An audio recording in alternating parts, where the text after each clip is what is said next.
Hello everybody, welcome, and today I'm going to show you the Coyote Folding Hunter.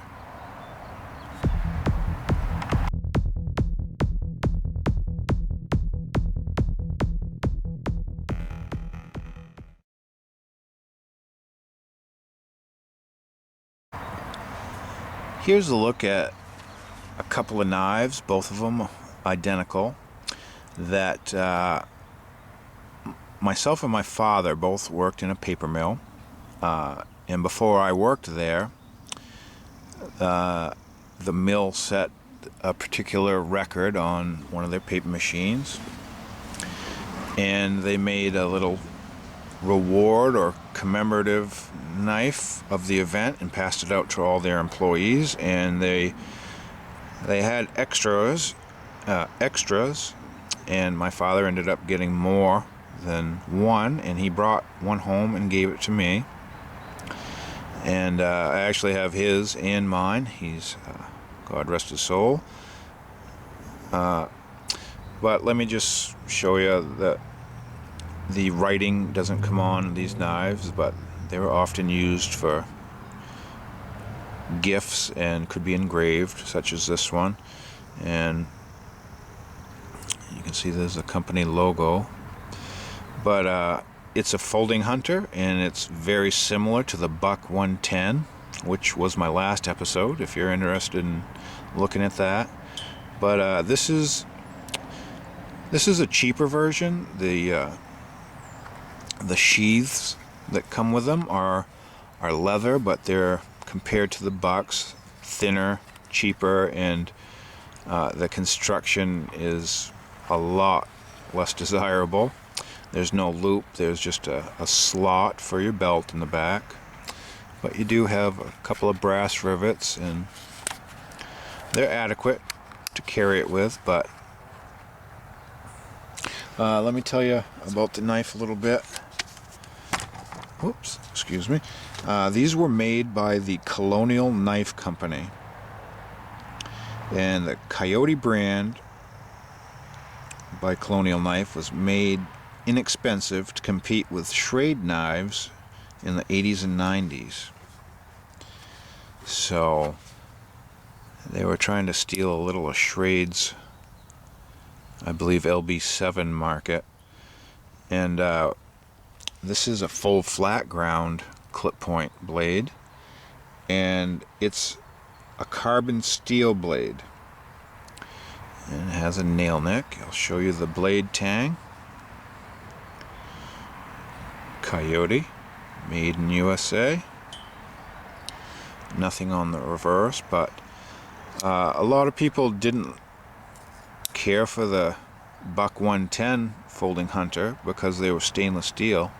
There are some true die-hard carbon steel fans out there, and this was one option you could find if you absolutely had to have a carbon steel blade for your knife. And the 110 Bucks were a hollow ground stainless steel, and here we have a carbon steel flat ground knife. So this is a very capable blade, and this one I've sharpened and stropped, and it is very sharp.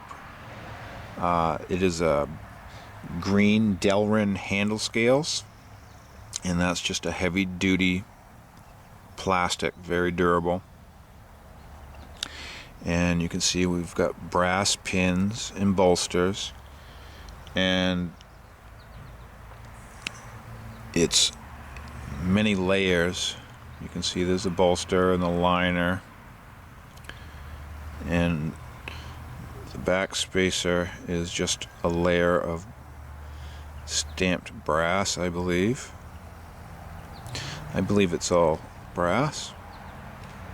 You can see there's our lockback, and for an inexpensive knife, this was a very nice knife. If they'd have made a little better sheath, I bet they would have sold more of these. But in the color, I don't know how many people wanted that color green on their belt, but it is what it is, and what a nice, inexpensive folding hunter lockback, you know, to carry. And like I said, I can attest that they do get sharp and they're easy to sharpen. I'm not sure exactly what kind of carbon steel it is, whether it is a 1095 or something like that. I couldn't find out that information. If someone knows, please leave a comment down below. That would be nice to know. But just another example of a option of a 110 style buck knife with a carbon steel blade, and Coyote Folding Hunter from Colonial Knife Company. And Colonial Knife Company is out of Providence, Rhode Island, I believe. So it's American made, and if I'm not mistaken, I believe Colonial Knife is still in business, still making knives, and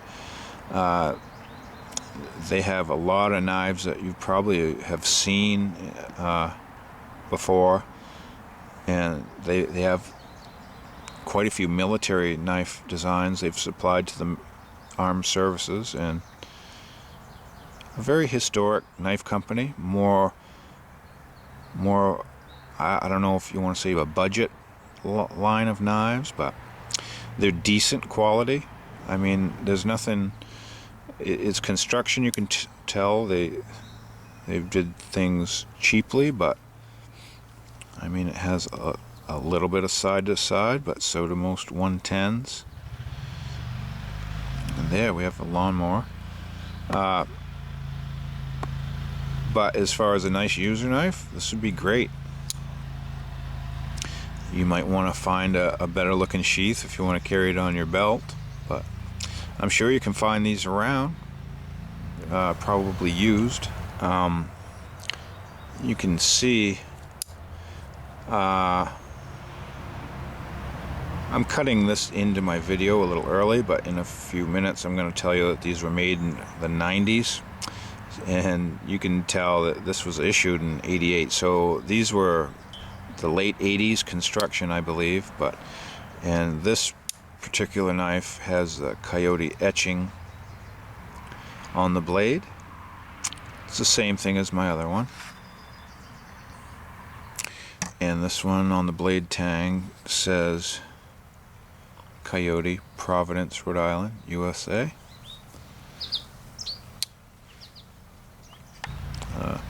I think these were around the 90s when they were built, if I'm not mistaken. But a nice knife, and I was happy to share it with you. Please like, share, and subscribe if you want to. Any comments or questions, leave them down below. And I thank you for watching.